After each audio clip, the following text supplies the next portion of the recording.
Hello folks, this is Yamil Sued for Gunstock Reviews. We're here at Phoenix Sky Harbor Airport with Karina, which is an agent from the TSA, Transportation Security Administration. And then we're going to be talking about something very important, which is how to fly with firearms, do's and don'ts. So Karina, first thing, hello, how are you? Good, how are you doing? Doing well, you know, it's a beautiful day. It's 2 million degrees outside, so it's fantastic. We're here in Phoenix. Wonderful. Yeah, so we're gonna talk about the do's and don'ts of flying with firearms. We're gonna have your expertise come out there and just give us the things we need to know. But first thing, I'll see if we're right. The first thing you need to do before you fly is figure out the laws, firearm laws of your destination and every step in between. Because you could be going to Salt Lake City from Phoenix, but stopping in LA. And there's a bunch of gun laws in California that are not good. So is that something that you need to worry about? Yes, absolutely. It's important that the passenger understands every law in every state because it varies from state to state. What is the first thing you do before you travel with a firearm? How do we go about it?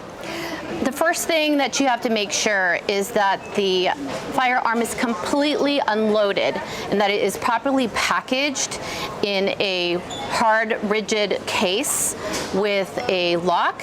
It doesn't matter what kind of lock it is, as long as it's secured before coming into the airport. And then do we need to declare that firearm at the airline? Upon arrival, you're going to go to the airline and declare your gun. If you don't declare your gun, it is in violation of the laws. They, in turn, are going to give you a little piece of paper. Yep, just like that. You're going to fill out some information. This form that you fill up on all that, I have seen it put inside the case or taped on the outside. Both are okay, right? Yeah, both are okay as long as we see it upon screening the firearm. Okay, great. Now, something very important, that the process of checking in firearms is different in every airport, right? That is something that, because I just recently flew, and in here, Sky Harbor, there is a procedure, and then in Miami it was totally different. So you must, the airline will let you know what to do, right? Oh, absolutely. Every airline has a different process. Here at Sky Harbor, we just have to look at the declaration and then check to make sure it has the proper information.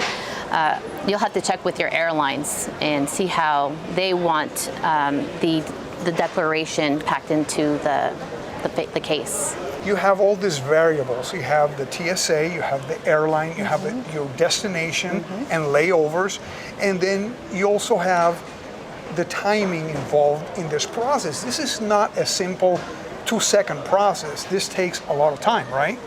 Correct. Be sure that you arrive with plenty of time because you have to go to the airline, stand in line, get the declaration, and then you got to walk to our lobby pod, wait in line, and then it's got to be screened. And mind you, you cannot leave the screening process until everything is screened. And then you got to stay in the area because if it's not properly packaged, then we have to come and find you and start all over again. Okay, fantastic. Now, let's talk about locks. You said that any kind of lock, as long as it's locks, right? So it could be a combination lock, it could be a key lock, it could be a solid padlock, it could be a cable lock, right? Right. Okay, great, because there's a lot of misinformation out there that a lot of people fly out of different places and they never know what to do. And sometimes people forget to lock their cases, right? And then the cases, they have to be locked in such a way that you cannot reach the firearm even with the lock on. That's correct. So they are cases in which less expensive cases or smaller, flimsier cases, even though they're good to store firearms at home, you can actually open one side, and even though it has a lock, you can reach in there and get the pistol out.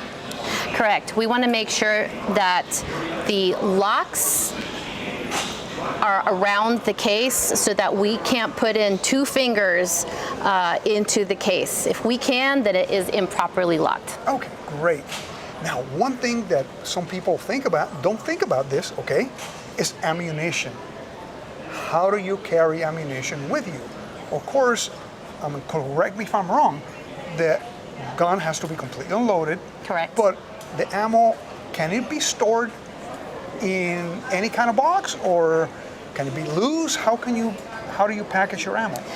It can come in its original case, or they sell containers for ammunition where they have like little spaces and you can carry them in those boxes, but we do not allow loose ammunition in the case. Okay, that's very important to know. Now, if you put a magazine in the box, in the case, off the pistol, but is the magazine loaded, is that legal or not? We prefer that the magazines are not loaded. Okay, that's very important. There's some cases, the less expensive cases, that have only one place for you to put a padlock on, but some have 2 or 3 or whatever. It's better to have 2 locks. If they have more than one place to lock it, that's the best place to do it, the best way to do it, right? That's correct. Rifle cases, best practice is that there is locks on each end of the case, whereas smaller pistol cases, as long as I can't put my hand in there and open up the spacing, then it's good to go. But it is preferable that there are 2 holes with 2 locks on it. I know when you travel, it's stressful and you're running around like a chicken when your head caught off. What happens if I mess up and I forget to either declare my checked firearm, or worse yet, have my firearm in my backpack? As soon as we find a firearm, whether it's in checked baggage or up on the checkpoint, screening stops. We have to call the law enforcement officers. They come in, they'll arrest you, and then there are fines. You gotta tell me this. What's the #1 excuse that people give you when they find a firearm they didn't either declare or find it in your carry-on? I forgot I had a gun in there. Okay, yeah, I mean, it's like, yeah, that could happen. I mean, people like me that I carry a firearm on me most of the time, that might happen. But you gotta do a pre-check list when you're at home before you leave for the airport. You know what? Having a checklist is actually a really good idea. If you are a firearm owner, you have to be responsible for that. That also includes when you come to the airport to declare your guns. So making a checklist is great. What you're trying to tell me is don't be that guy, especially on high travel dates. Oh, absolutely. Have that checklist. Make sure you follow it, because otherwise it stops everybody. And you forget to declare your firearm, you take it through the checkpoint, or you check it in your baggage. It just stalls the entire process. And also, if you participate in TSA pre-check, you lose those privileges. So don't be that person. Don't be that guy, #1. #2, make a list. Check it twice. That's when we're getting ready to send a letter to Santa Claus, okay? What we're trying to do is keep you safe. But, you know, we're responsible gun owners. Be the responsible gun owner. Like, always know where your firearm is at all times. If you're traveling, make that list. Make sure that you follow the rules in where you live at. Make sure that you think about where you're going, the destination. Make sure that you follow the instructions by the airline, by TSA, and by everybody involved in the process of your trip. You don't want to ruin your vacation because you were that guy, okay? So, like always, guys, I like to ask you to like this video, share this video, and subscribe to the channel.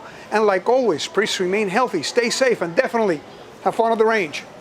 Thank you for watching Gunstock Reviews. Please visit our website at www.gunstockreviews.com for more exclusive content. Please visit our Patreon page at www.patreon.com/gunstockreviews. Your contributions would be greatly appreciated and help us grow our selections and frequency of videos.